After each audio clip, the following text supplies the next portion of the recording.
여러분 안녕하십니까? 이번 시간에는요 우리 제9장 재분배 정책에 대해서 같이 공부해 보도록 하겠습니다. 챕터 9장 재분배 정책.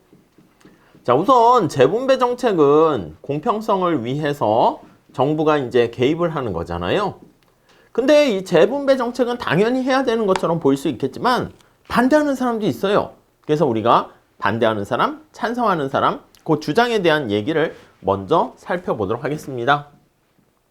자, 그래서 1절에 보시면 재분배 정책에 대한 찬반 의견.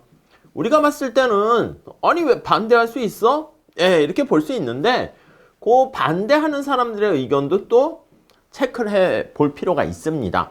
그리고 거기 나와 있는 것처럼 첫 번째 줄에 정부가 재분배를 위해서 개입하는 게 과연 정당성이 있는가? 그게 바람직한가? 그거에 대한 얘기가 있는데 반대하는 사람도 있고요. 두 번째 단락 볼까요? 재분배 정책에 대한 찬성과 반대 논리 중에서 어느 한쪽이 절대적으로 우세하다 해서요. 단정을 그냥 내리긴 어렵다 이런 말이 있고요.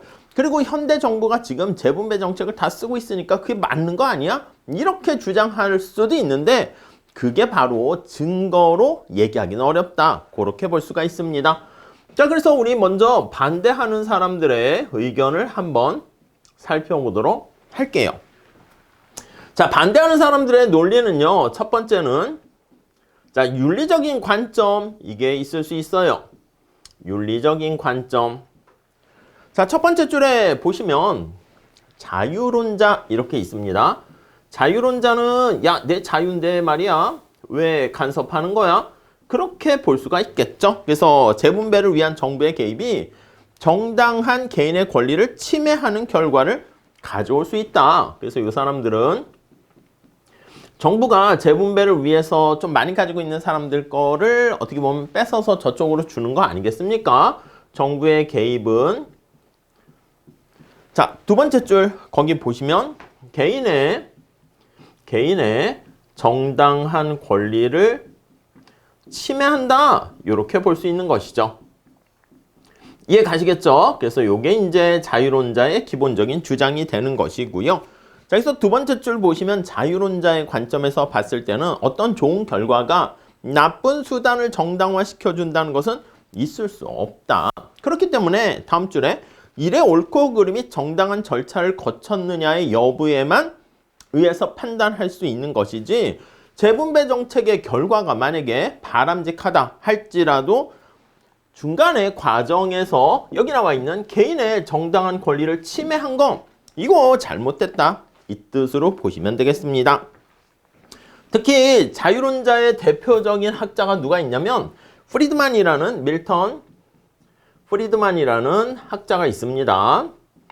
유명한 학자죠. 노벨상도 받고 시카고 대학의 교수를 하시면서 자, 여기서 한 걸음 더 나갔대요. 뭐라 그랬냐면 불균등한 소득 분배가 불가피하며 어쩔 수 없다는 거야. 사람의 능력과 선호가 다 다르기 때문에 그걸 인정하고 받아들여야 된다는 것이죠. 어떤 면으로서는 오히려 더 바람직하다.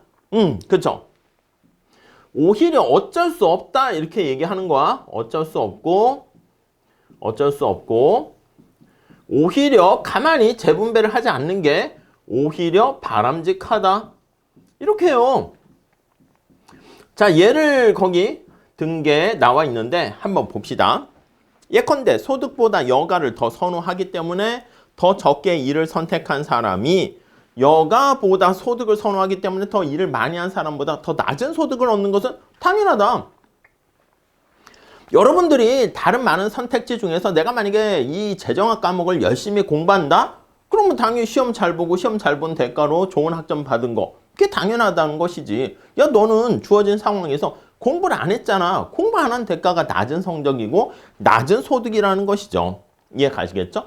물론 반면에 거기 나와 있는 것처럼 남들보다 더 어렵고 불쾌한 일을 하는 사람이 있어요. 힘들고 3D 환경에서 일하는 사람들.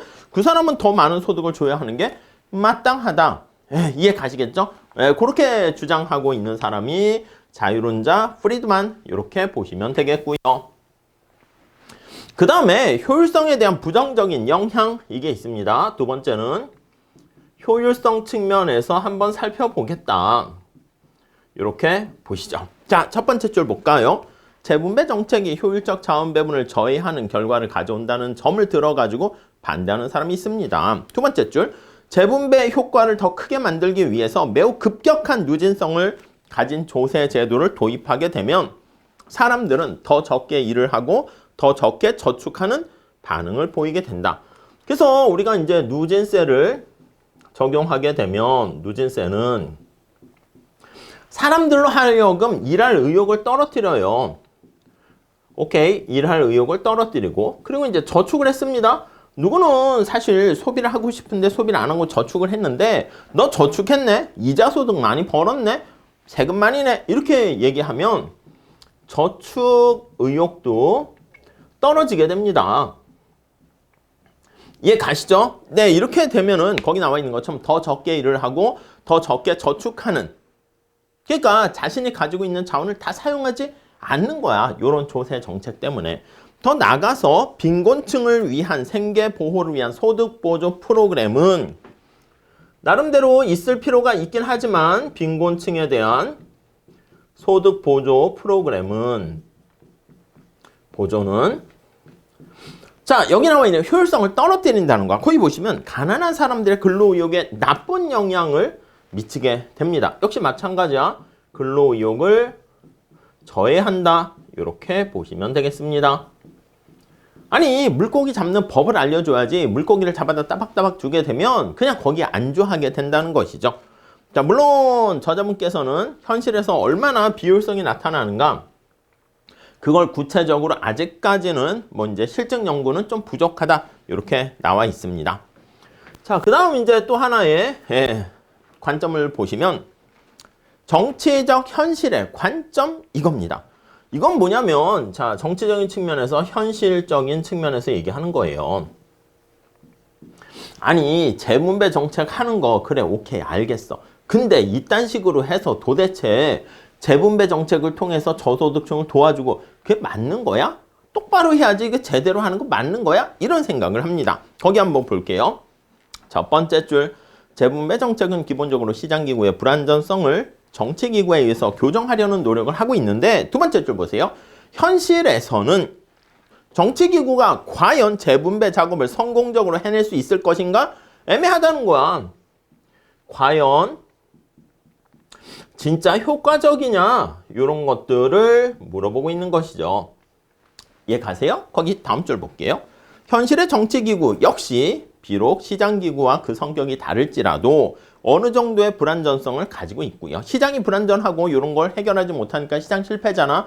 근데 정부가 개입하는 정치기구인데 그것도 불안전할 수 있다는 겁니다. 그래서 거기 보시면 여러 가지 집단의 이익이 복잡하게 얽혀있는, 집단의 이해관계가, 이익이 복잡하게 얽혀져 있습니다. 많은 관련된 이해 당사자들이 있지 않습니까?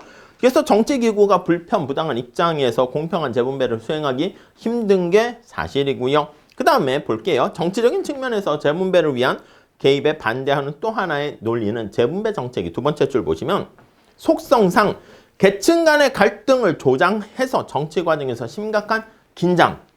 애시당초 재분배 정책을 한다는 것은요, 사람들을 어떻게 보면 약간 혜택을 받는 사람과 돈을 더 많이 내는 사람 이렇게 약간 갈라치기를 할 수 있어. 그러다 보니까 거기 나와 있는 속성상 계층상의 갈등을 불러일으킵니다. 오케이? 정치인들이 일부러 막 갈등 일으켜가지고 막 싸움 시키면서 자신의 이득을 취하는 그런 용도로 사용될 수도 있다는 것이죠. 자, 그래서 그 다음 줄에 가보시면, 아니, 그런데 마지막 줄 볼까요? 다른 각도에서 보면 오히려 정부의 이런 개입이 없을 때 계층 간의 긴장과 갈등이 더 심해질 수도 있다. 그렇게도 볼 수 있다는 것이죠. 자, 여기서 정리를 해보면 재분배 정책에 대해서 반대하는 사람들의 논리는 자유주의자들 입장에서 봤을 때는 이거 어쩔 수 없는 거다. 오히려 중간에 정부가 절차적인 정당성을 오히려 깨트릴 수 있기 때문에 개인의 정당한 권리를 침해할 수 있고, 그 다음 우리가 이제 효율성 측면에서 봤을 때 노동 의욕을 떨어뜨리고 저축 의욕을 떨어뜨리고, 그래서 비효율성을 야기할 수 있고요. 그리고 세 번째, 야, 그거 진짜 효과가 있어? 속성상 효과가 없을 수도 있다. 이렇게 보시면 되겠습니다. 자, 그 다음에 찬성의 논리를 한번 볼게요. 두 번째는 찬성하는 사람들의 논리는, 자, 우선 첫 번째 한번 봅시다. 윤리적인 관점, 이렇게 얘기했어요. 윤리적인 관점. 자, 우리 앞에서 자유주의자들은 야, 재분배하지 않는 게 훨씬 나아, 이렇게 얘기했는데, 평등주의자들, 평등을 강조하다 보니까 당연히 재분배해야 된다, 이렇게 볼 수가 있고요. 근데 이것뿐만 아니라 공리주의자들도 윤리적인 입장에서 재분배를 해야 된다, 이렇게 볼 수가 있어요. 공리주의자는 최대 다수의 최대 행복, 그게 아니겠습니까? 그래서 거기 보시면 네 번째 줄 보세요. 공리의 원칙은 단순히 사회 후생의 총합이 극대화되는 거, 그걸 강조해요. 맥스 소셜 웰페어의 총합을 극대화시키는 게 가장 바람직하다, 이렇게 얘기를 하게 되는데, 아니 이러려면 이게 뒤에 엣지워드 그런 거랑 같이 보시면 돼요. 완전하게 균등하게 분배되는 게 바로 사회후생 전체 총합을 극대로 한다, 이렇게 볼 수가 있습니다. 여기서 그 뒤에 다시 또 볼게요. 다음 두 번째. 아니 공평한 소득 분배 같은 게 공공재로서의 성격을 지니고 있다. 네, 이렇게도 볼 수 있습니다. 자, 여기서 첫 번째 줄 보시면, 자, 레스터 서로우라는 학자가 얘기를 하게 되었는데요. 거기 보시면 재분배가 가져다주는 사회적 이득, 범죄 감소나 안정성의 증대, 이런 것들이 공공재 역할이야. 그래서 거기 보시면 범죄가 줄어들어요. 어떻게 보면 빈민층과 어렵게 사는 사람들이 장발장 비슷하게 어쩔 수 없이 범죄를 저지를 수도 있게 되는데, 그래서 이걸 감소시킬 수 있습니다. 오히려 재분배를 통해서. 그리고 안정성의 증대, 이런 것들이 전부 다 공공재와 같은 역할을 하게 됩니다. 자, 여기서 만약에 공공재는 뭐예요? 공공재는 우리가 한번 생산되면 비배제성, 비경합성, 이 특성이 있잖아요. 거기 한번 볼게요. 혜택을 누구나 같이 공유할 수 있고요. 그리고 어떤 사람이 혜택을 받는다 해서 다른 사람의 혜택이 배제되지도 않고 영향을 받지 않습니다. 비경합성, 비배제성, 이 특성이 있어야 되는데, 재분배 정책이 이러한 비경합성, 비배제성의 특성을 가지고 있다, 이렇게 나와 있습니다. 자, 다음 단락 보시면, 만약에 재분배 정책으로부터 나오는 사회적 이득이 공공재 성격을 갖고 있다면 정부가 공공재를 제공하는 것처럼 재분배 정책을 만들어서 제공할 필요가 있다, 이렇게 나오게 되는 것이죠. 분배 문제와 관련해서도 무임승차 문제가 나타날 수 있기 때문에 정부가 개입을 해야 된다. 즉 부유한 사람들이 거기 보시면 자신은 빈곤한 사람들에게 소득을 나눠주지 않고 남들에게 일을 떠맡기려는 현상이 나타날 수 있는데, 그러니까 정부가 해야 된다, 이렇게 볼 수 있겠습니다. 자, 그 다음 세 번째는요, 사회보험으로서의 재분배, 이렇게 있습니다. 아니 이게 보험의 성격을 가지고 있다라고 생각을 하시면 되겠습니다.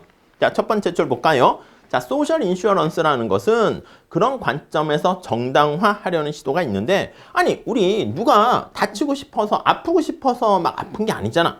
어떤 뜻하지 않은 일로 빈곤의 구렁텅이에 빠질 수 있는 가능성, 뜻하지 않게, 내가 생각했던 거 아니야, 뜻하지 않게 빈곤의 구렁텅이에 빠지게 됩니다. 빈곤의 구렁텅이. 아니 여기에 빠지게 되는데 헤어나오기가 힘든 거야. 그리고 누구든지 빈곤에 빠질 가능성이 있고, 이렇게 되면 그걸 좀 뭔가 안전장치를 마련해 주는 게 낫지 않겠습니까? 그게 바로 여기 나와 있는 사회보험의 역할이 되는 거예요. 그래서 요걸 통해서 안전장치 이렇게 제공하게 된다라고 정리를 하시면 되겠습니다. 자, 그 다음 정치적 관점에서 한번 또 보도록 할게요. 네 번째, 정치적 관점. 자, 정치적 관점은 바로 뭐냐면요. 자, 앞에 거랑 비슷하게 보시면 되는데, 첫 번째 줄 볼게요. 어떤 사람이 부유하다는 것은 단순히 경제적 자원에 대한 통제력이 크다는 것뿐만 아니라 정치 권력도 더 많이 획득할 수 있다.